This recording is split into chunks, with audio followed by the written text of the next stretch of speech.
Vi tror på, at kundernes behov er meget forskellige.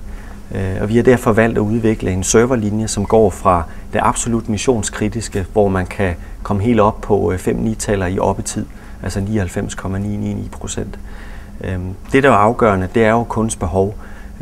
Har man noget som er ekstremt missionskritisk, så har vi high-end server, som kan sikre sig det bedste, man overhovedet kan få på markedet med vores mainframe.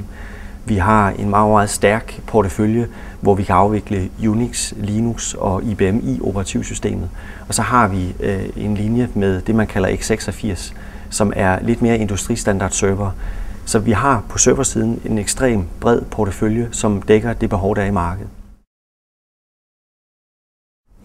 Altså i IBM har vi jo valgt at træde 2 skridt tilbage og kigge på, hvordan vi som virksomhed skal agere i verden.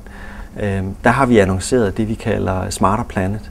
Under Smarter Planet, der har vi drevet en lang række initiativer, hvor vi kigger på, hvordan kan vi med den viden, IBM har omkring infrastruktur, som jo er, hvis vi kigger historisk set, IT, hvor vi kommer fra. Hvordan kan man tage den viden omkring finansielle kreditkort, transaktioner med banker? Hvordan kan man bruge det inden for eksempel strøm? Det vil sige store danske virksomheder, som driver strømnettet i Danmark.